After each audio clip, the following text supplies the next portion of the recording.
반갑습니다. 자, 이번 시간은 건축물의 각 구조 중에서 제일 첫 번째 벽체.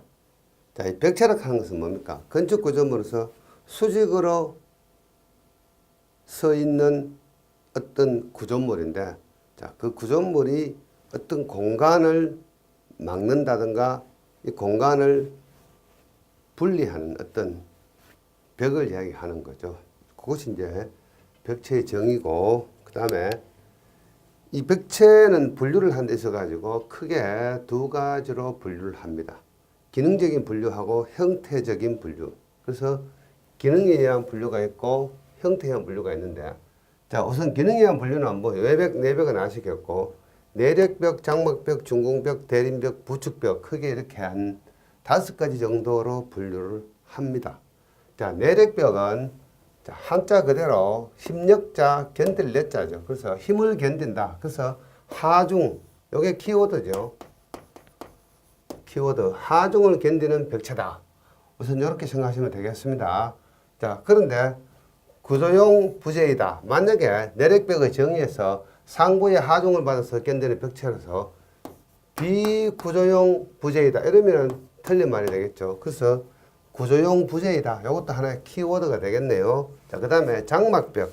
장막을 친다. 이런 뜻이죠. 장막을 친다. 그래서 이 장막이라는 뜻은, 자, 영어로 하면 커튼월이라고 이야기합니다. 커튼월. 자, 공간을 나누어 구획하는 벽이다. 상부 하중을 받지 않는 비구조용 부재이다. 결국은 뭡니까?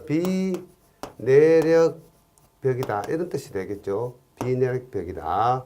자, 내력벽은 이런 구조용 부재이고, 비내력벽은 비구조용 부재이다. 이렇게 생각하시면 되겠습니다. 그 다음에 중공벽, 벽과 벽 사이에 공간에 있는 것, 보온, 단열, 방수부의 목적이다. 자, 벽돌 공사에서 이런 식으로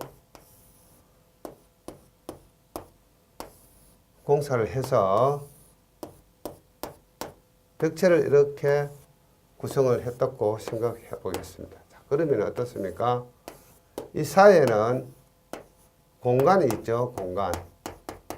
주로 공기층이 있고, 경우에 따라서는 여기다가 단열재, 스티로폼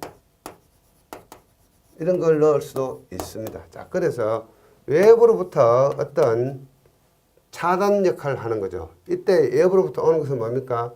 열을 차단하면 단열. 그리고 여기서 열이 보온이 되겠죠. 그래서 보온. 그 다음에 습기가 통과하지 않도록 하는 방습의 목적이 있다. 이런 이야기고. 그 다음에 대림벽. 서로 이웃하여 근접한 두 개의 내력벽. 자, 이런 식으로 내력벽이 지나가는데, 이런 식으로 내력벽이 또 온다면은, 자, 직각으로 교차를 하는데, 이 내력벽에 비해서 이 내력벽은 뭡니까? 서로 이웃한 근접한 내력벽이죠. 그래서 이것을 우리는 대림벽이라고 이야기합니다. 대림벽. 자, 상대한다는 대자고, 리는 가깝다는 리자입니다. 우리 인근 이런 말 쓰죠. 인근 할 때 인근이라는 뜻에서 이 인자하고 린자하고 같은 거죠. 한자로. 그래서 가까이 있는 벽이다. 부축벽. 자, 우리가 한자를 건강한 사람이 부축해서 가죠. 그래서 긴 벽체를 보강하기 위한 벽체라서 짧은 경우에는 붙임 기둥 역할을 한다. 자, 이런 벽체가 있는데,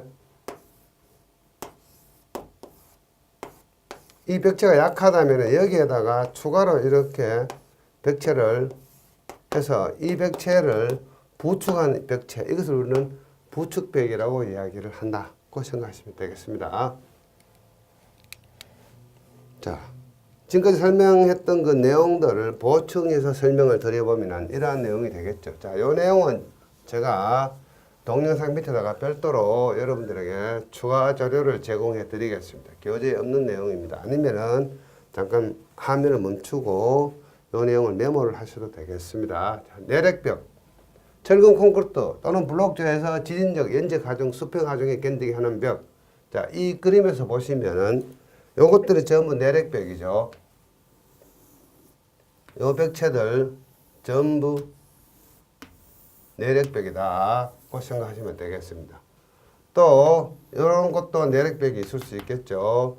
자, 이런 것에도 내력벽이 있을 수 있겠고, 자, 그 반면에 자, 이 벽체들은 뭡니까? 상부 하중을 어떤 받는 벽체이기 때문에 내력벽이라고 할 수 있고, 특히 이 내력벽에서 인접해서 직각으로 있는 이러한 벽들은 대린벽이라고 이야기할 수 있습니다. 대린벽.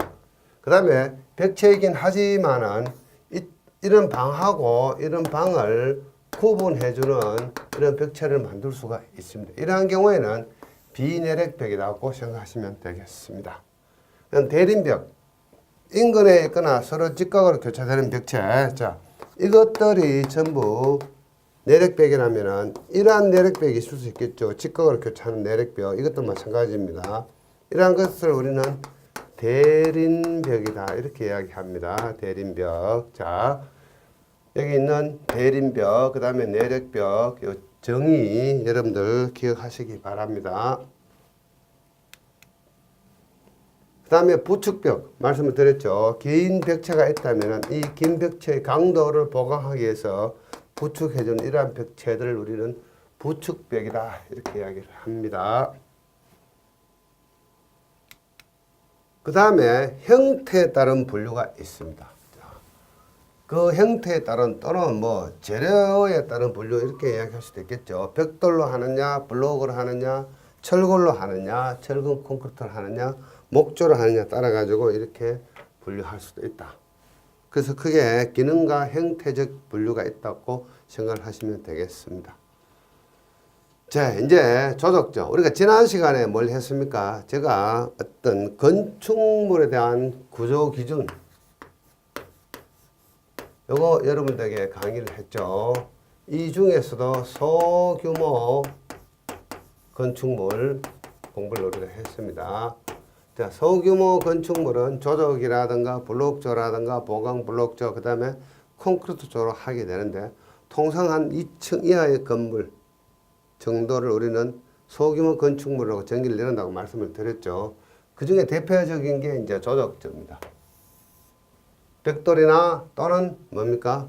블록이나 돌이나 이런 걸 하는 거. 자, 이 그림은 벽돌로 만든 조적조인데, 조적조 입체적인 그림들입니다. 제일 먼저 기초가 들어가고, 벽돌 사키가 들어가고, 그 다음에 뭐 선판이나 물끄기, 창호, 뭐 인방 이런 것들이 들어갑니다. 그래서 인방 이런 단어들도 우리가 심심찮게 이제 공부를 하시다가 보면은 만날 수가 있습니다. 인방이라는 이야기는 이 창호가 이렇게 있으면은 창틀 위에 이렇게 콘크리트를 설치하는 구조물인데, 이것은 뭡니까?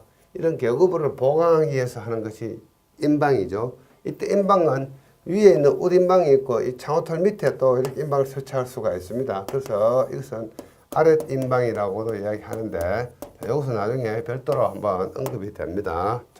이런 그림 여러분 눈으로 한번 쭉 익혀보시기 바랍니다. 이런 단어들이 있구나. 자, 그 다음에 벽돌 사키시 유의사항. 벽돌은 모르타르가 경하는데 지장을 주지 않도록 물을 축에서 사용한다.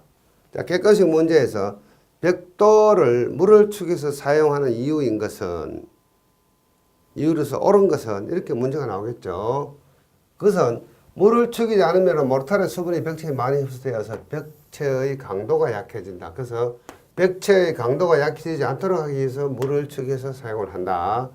그 다음에 모르타르는 1대3 정도의 배합으로 한다. 그리고 벽돌 강도 이상으로 한다.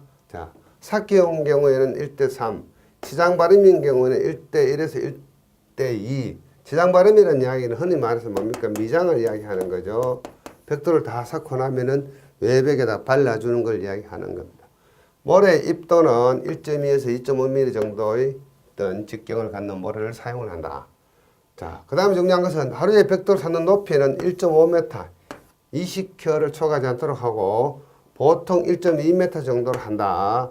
그 다음에 물을 적게 흡수하는 벽돌이 물을 많이 흡수하는 벽돌보다 좋다. 당연한 거죠. 그래서 물을 축에서 사용하는 거죠. 자, 붉은 벽돌인 경우 잘 구워진 것보다 색깔이 고른 벽돌이 보기는 좋으나 약하다. 그래서 색깔보다는 잘 구워진 것이 사실은 좋죠. 그 다음에 모르타르 배합 시 모래는 굵은 것을 사용하며 나무 벽돌 사용 시는 물 축이기를 한다.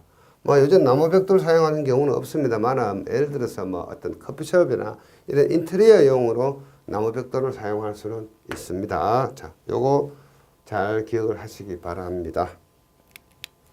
자, 그 다음에 내력벽의 높이 및 길이. 요거는 뭡니까? 지난 시간에 건축물의 구조 기준 공부하면서 여러분들이 쭉 공부했던 내용들입니다. 그 내용들을 요약해서 적어 놓은 것이기 때문에 그냥 넘어가겠습니다. 거의 동일한 내용이라고 생각하시면 되겠습니다.